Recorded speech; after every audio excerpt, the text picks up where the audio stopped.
Hello everyone, welcome to class 12 math with Priya. तो आज हम देखने वाले हैं tan x and tan inverse x के बीच का डिफरेंस। तो हम इनके ग्राफ से डिस्कस करेंगे और इनकी जो डोमेन एंड रेंज है वो कैसे निकालते हैं with the help of graph. और जो tan इनवर्स x की डोमेन एंड रेंज होती है वो ऐसी ही क्यों होती है, मतलब आपने टेबल देखी होगी, उसमें आपने टेबल में देखा होगा कि डोमेन क्या है एंड रेंज क्या है, तो वो ऐसी क्यों होती है इसके बारे में भी हम डिस्कस करेंगे। तो देखिए हमारे पास यहाँ पे टेंजेंट फंक्शन और उसका हम यहाँ पे ग्राफ डिस्कस करेंगे।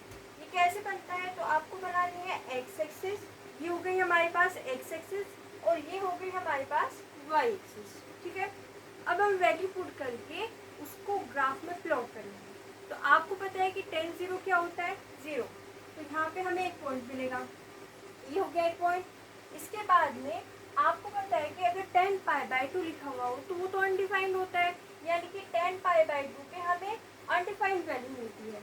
तो यहाँ पे ये इसको टच नहीं करेगा, ये जो ग्राफ है इसको टच नहीं करेगा, ये अनडिफाइंड वैल्यू है।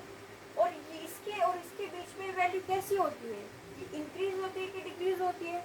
तो आपको पता है कि tan 0 0 हो गया, इसके बाद में tan π/4 1 होता है और tan π/2 तो अनडिफाइंड हो जाता है, यानी कि वैल्यू कैसी हो रही है, इंक्रीज। तो ये एक इंक्रीजिंग ग्राफ होगा फ्रॉम 0 टू π/2। ओके, तो 0 पे 0 मिला, π/2 पे अनडिफाइंड मिला और इसके बीच में जो ग्राफ है वो इंक्रीज होता है। तो हमें कुछ ऐसा मिला। अब इसके नेगेटिव एंगल्स पे कैसा मिलेगा, यहाँ पे जो नेगेटिव एंगल्स आपको दिए गए हैं इस पे ये कैसा मिलेगा। तो यहाँ पे नेगेटिव एंगल में इसकी जो वैल्यू है वो नेगेटिव में होगी, यानी कि सेम होगा बट ये नीचे की ओर होगा, यानी कि यहाँ पे इस तरीके से डिक्रीज होता चला जाएगा। इसमें अब हो रहा है यहाँ पे अगर एंगल नेगेटिव होगा तो जो वैल्यूज आएंगी वो भी नेगेटिव में आएगी। तो इस तरीके से हमें ग्राफ मिलेगा। अब फिर से -π/2 पे अनडिफाइंड हो जाएगा, इस वजह से ये इसको टच नहीं करेगा। तो हमें कुछ इस तरीके का ग्राफ देखने को मिलेगा। अब यहाँ पे आपको पता है कि tan π भी 0 होता है, तो tan π 0 होता है मतलब वहाँ पे भी वैल्यू 0 आने वाली है और इस तरीके से जो आगे की वैल्यू आएंगी उन पे ये क्या हो जाएगा, अनडिफाइंड, क्योंकि जो π/2 की मल्टीपल है तो वहाँ पे क्या हो जाएगा, ये अनडिफाइंड हो जाएगा। ठीक है, 3π/2 पे भी अनडिफाइंड हो जाएगा। तो ये जो वैल्यू है वो हमें इस तरीके से मिलेगी और ये आगे इसी तरीके से बढ़ता चला जाएगा। तो यहाँ पे इस तरीके से ये आगे भी और पीछे भी ग्राफ बढ़ता रहेगा। अब यहाँ पे डोमेन आप देखिए क्या लग रहा है आपको डोमेन, कि हमें यहाँ पे हर एक रियल नंबर पुट कर सकते हैं बट π/2 का मल्टीपल पुट नहीं करेंगे क्योंकि वहाँ पे अनडिफाइंड हो जाता है। तो यानी कि हर एक रियल नंबर, बट वहाँ पे जहाँ पे अनडिफाइंड हो रहा है वहाँ पे हम नहीं पुट करेंगे। अब यहाँ पे इसको हम tan इनवर्स निकालना है, tan इनवर्स x निकालना है, तो उसकी कंडीशन क्या होती है कि हमारा जो फंक्शन है वो 1 1 एंड 1 2 दोनों होना चाहिए। तो उसके लिए हम अपनी डोमेन को रेस्ट्रिक्टेड करते हैं। अब कहाँ से रेस्ट्रिक्टेड करें, हम इसको भी रेस्ट्रिक्टेड कर सकते हैं, इसको भी रेस्ट्रिक्टेड कर सकते हैं। तो यहाँ पे हम क्या करते हैं, हम इस प्रिंसिपल वैल्यू ब्रांच वाले को यहाँ से यहाँ तक रेस्ट्रिक्टेड कर देते हैं, मतलब इसको यहाँ से यहाँ तक बांध दिया। ये एक ऐसी वैल्यू है जहाँ पे हमें डिफरेंट एंगल्स के लिए डिफरेंट वैल्यू मिलेगी और वो 1 1 on 2 हो जाएगा। और अगर 1 1 on 2 हो जाएगा तो हम tan inverse x find out कर सकते हैं, यानी कि हम इसको यहाँ से यहाँ तक रेस्ट्रिक्टेड करेंगे -π/2 से π/2। ठीक है, अब यहाँ पे रेस्ट्रिक्टेड करके होगा क्या कि हम उसका इनवर्स फाइंड आउट कर सकते हैं। आप यहाँ पे डाउट पूछ सकते हो कि यहाँ पे इसको भी तो रेस्ट्रिक्टेड कर सकते हैं, बट हम प्रिंसिपल वैल्यू ब्रांच की बात करें तो हम इसको यहाँ से यहाँ तक लिखेंगे। तो डोमेन क्या आ जाएगी हमारे पास, -π/2 से π/2।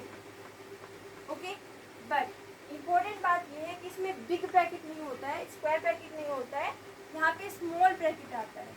इसका मतलब क्या होता है कि ये दोनों वैल्यूज इंक्लूडेड नहीं है। ये दोनों वैल्यूज इंक्लूडेड इसलिए नहीं है क्योंकि यहाँ पे अनडिफाइंड हो रहा है। अब रेंज तो हमारे पास यहाँ से अनडिफाइंड तक जा रही है, मतलब पूरे रियल नंबर्स आ रहे हैं। इस पर हम इसको नहीं बताएंगे बट हर एक रियल नंबर हमारी रेंज में आ रहा है। तो ये हमने इसकी डोमेन निकाल ली एंड ये हमारी रेंज हो गई। अब इसके बाद में हम tan इनवर्स x की डोमेन एंड रेंज कैसे फाइंड आउट करेंगे, तो उसके लिए हमें क्या करना होगा, सिर्फ इसको इंटरचेंज करना होगा। हमने देखा हुआ है कि जब हम इनवर्स की डोमेन एंड रेंज निकालते हैं तो वो इंटरचेंज हो जाती है, मतलब इसकी जो डोमेन है वो इसकी क्या बन जाएगी, रेंज, और इसकी जो रेंज है वो इसकी क्या बन जाएगी, डोमेन। यानी कि हम यहाँ पे लिखेंगे कि इसकी जो डोमेन होगी वो क्या होगी, रियल नंबर। ओके, बट इसकी जो रेंज होगी वो क्या होगी, -π/2 से π/2। इम्पोर्टेंट नोट है कि यहाँ पे स्क्वायर ब्रैकेट नहीं होता है। ओके, अब ये तो हो गया हमारे पास इसकी डोमेन एंड रेंज।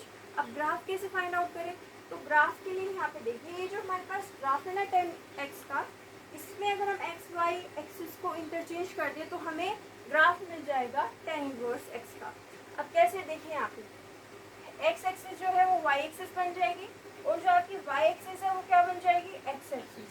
मतलब इसको पलट दिया है ना, यहाँ से इधर से पकड़ के इसको इस तरीके से पलट देंगे तो ये हमें tan इनवर्स x का ग्राफ मिलेगा।